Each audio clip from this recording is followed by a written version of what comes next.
Olá pessoal, vamos começar a ver agora sobre o sensoriamento remoto e a aerofotogrametria.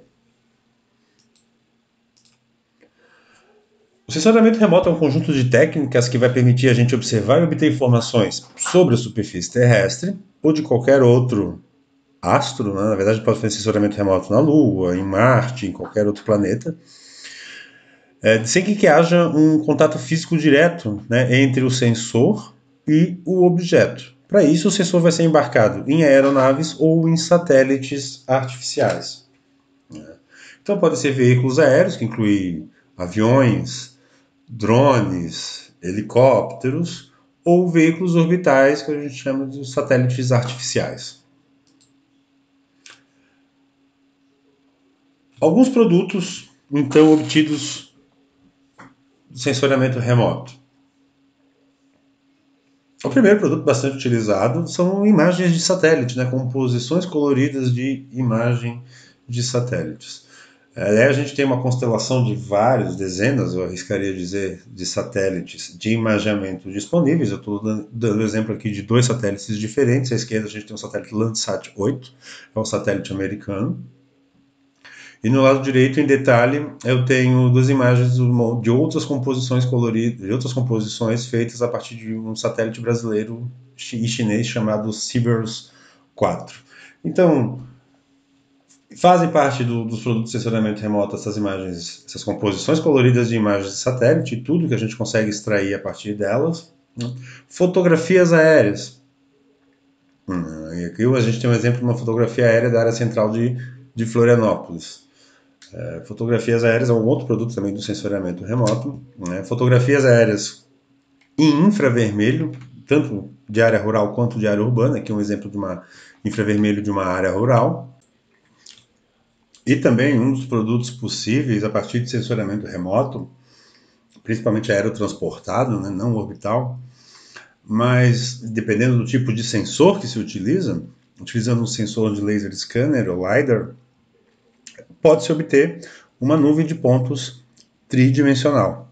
Aí com essa nuvem de pontos dá para fazer um monte de operações lá, de forma a tirar as copas das árvores e chegar num modelo digital de terreno. Isso com o sensor LiDAR, que é um sensor que não é muito comum ainda em aerofotogrametria, mas já existe essa tecnologia há algum tempo e a tendência é ela desenvolver cada vez mais.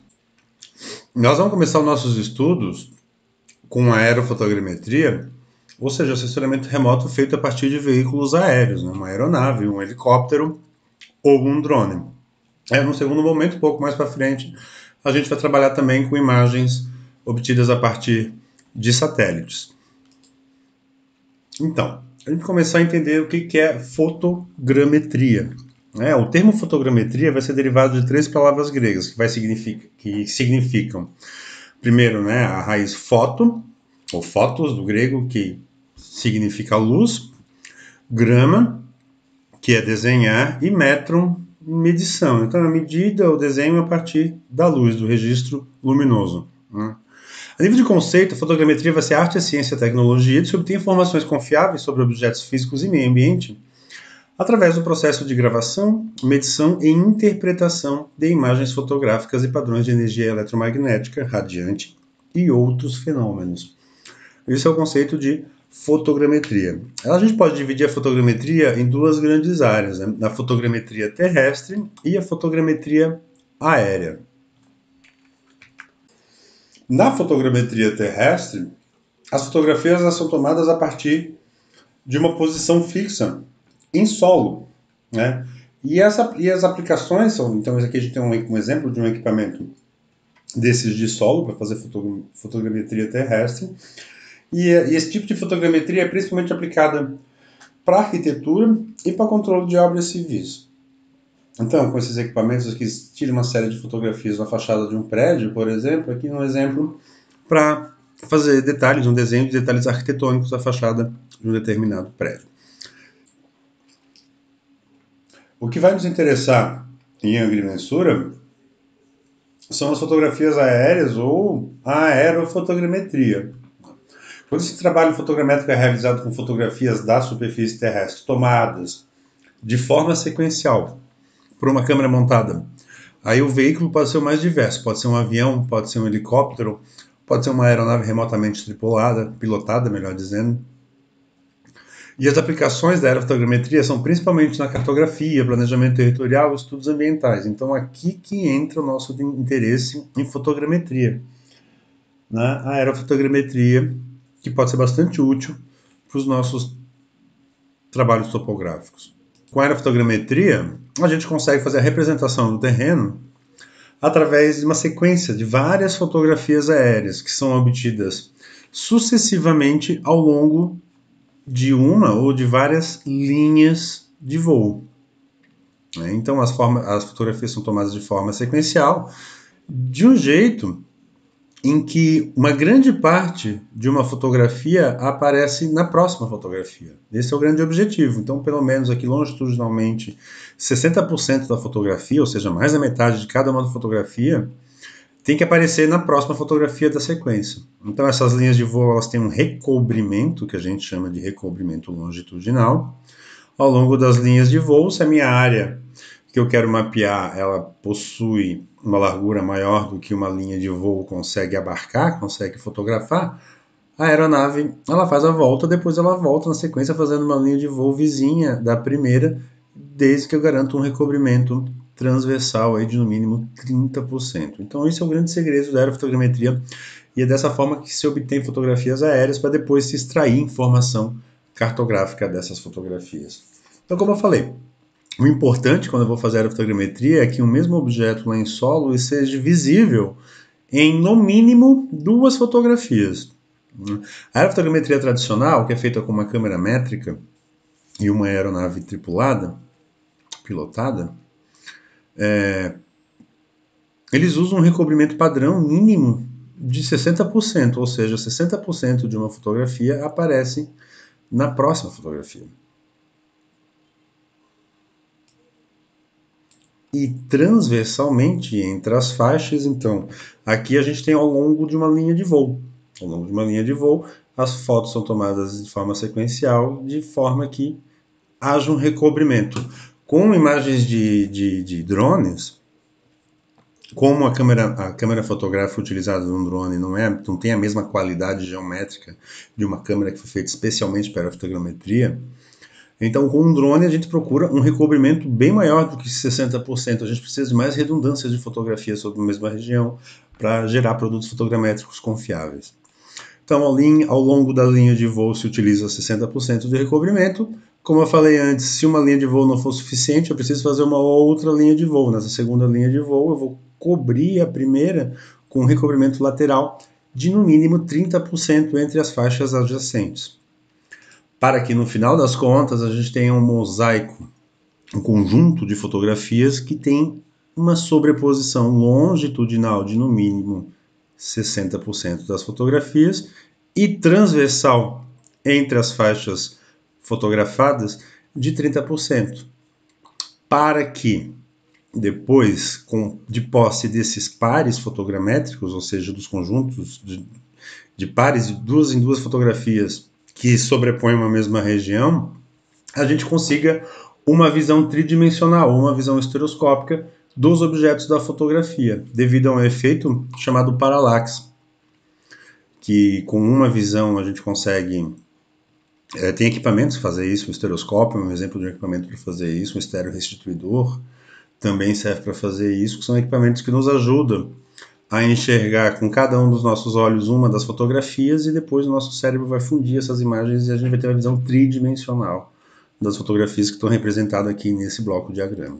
Eu dei uma resumida, claro, geral aqui, e na sequência eu vou lançar outros vídeos, um falando só de etapas do aerolevantamento e uma outra falando de fotointerpretação, quando a gente vai ver que tipo de informação a gente consegue extrair desses produtos. Tá? Então daqui a pouquinho eu vou lançar um vídeo sobre a etapa de aerolevantamento, que é um pouco mais detalhado, né? Quais são todas as etapas que incluem nesse aerolevantamento. Mas o grande objetivo do aerolevantamento é mais ou menos obter uma cobertura fotogramétrica de fotografias que tenha um recobrimento tal que depois seja possível a gente ter uma visão tridimensional dessas fotografias para extrair informação cartográfica.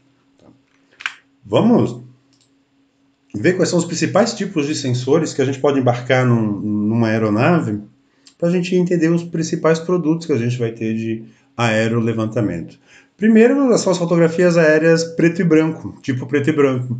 Atualmente, com a tecnologia avançando, a maioria, todos os sensores são coloridos, mas a gente não pode esquecer que a gente tem aí mais de 100 anos de acervo de fotografias aéreas disponíveis ao redor do mundo. E as fotografias antigas, normalmente, elas eram preto e branco. Então, o filme, como era de filme, né, preto e branco, eram mais usados em fotografias aéreas porque ele tinha um custo relativamente baixo comparando com os sensores coloridos. E a resposta espectral, ou seja, o retorno à imagem, tinha um resultado bem próximo do espectro visível pelo olho humano. Como exemplo, eu estou mostrando aqui uma fotografia aérea de Florianópolis, do centro da região de Florianópolis, de 1938. É uma fotografia aérea bastante antiga que a gente tem da região central de Florianópolis. Atualmente, né, claro, com o avanço da tecnologia, os filmes ficaram mais baratos, quando eram fotografias analógicas ainda. E hoje em dia os sensores eles são todos, no mínimo, coloridos. Com um exemplo também que eu estou mostrando agora na fotografia bem mais recente, de 2004, de Florianópolis. Os filmes coloridos eles vão apresentar uma riqueza muito grande de detalhes, né? Em contrapartida, eles vão ter uma sensibilidade muito maior à umidade na atmosfera, bruma, névoa, poluição, do que o filme preto e branco. Mas, de qualquer forma, ele tem uma resposta completamente realista, né, com as cores do visível, e que são filmes de altíssima qualidade também para a gente extrair produto cartográfico e fazer mapas a partir desses produtos aí, desses filmes, desses sensores coloridos. Uma outra possibilidade são os sensores, ou as câmeras fotográficas, ou os filmes, na época que era de filme ainda, no espectro do infravermelho. Então, as principais vantagens... Infravermelho é uma frequência eletromagnética, né? Fica próximo ao vermelho, porém ela é invisível aos nossos olhos, né? Mas ele tem existem sensores que enxergam nesse espectro, nessa parte do espectro eletromagnético, e transforma essa informação que é invisível aos olhos humanos numa informação visível. São essas imagens em infravermelho, né? Essas imagens em infravermelho elas recebem um tratamento de cor para que a gente veja ela, senão a gente não veria, a gente não enxerga em infravermelho, né? Tem uma vantagem de se utilizar esse tipo de sensor, esse tipo de imagens, para principalmente trabalhar com vegetação, diferenciação de vegetação.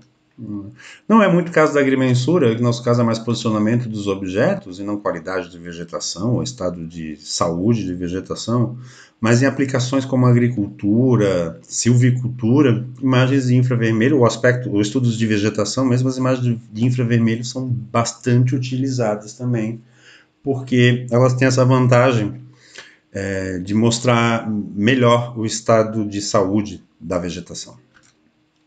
Para a gente comparar, né, quais são os tipos de resultado, tem a mesma região fotografada ao lado esquerdo uma câmera RGB, uma câmera nas cores do visível normal, lá da quadra do IFSC, em Florianópolis, e aqui no lado direito a mesma quadra do IFSC fotografada numa câmera infravermelho. Percebam que no infravermelho o que se destaca bastante da imagem tudo que tem a ver com vegetação, com clorofila da vegetação. Enquanto aqui na RGB normal do lado esquerdo a gente vê verde, mas não tem tanto destaque, e tem elementos que a gente não enxerga. Por exemplo, aqui no centro da avenida a gente vê uma árvore, outra perdida, mas em nenhum momento fica muito claro que ali tem um canteiro central em grama, né? E quando a gente olha na imagem do lado direito, ele já ressalta em vermelho e fica muito mais visível. Então, para quem gosta de trabalhar com vegetação, quem precisa trabalhar com vegetação, imagens em infravermelho é uma boa pedida. Na sequência, vamos ver o processo de aerolevantamento. Forte abraço, gente, até a próxima.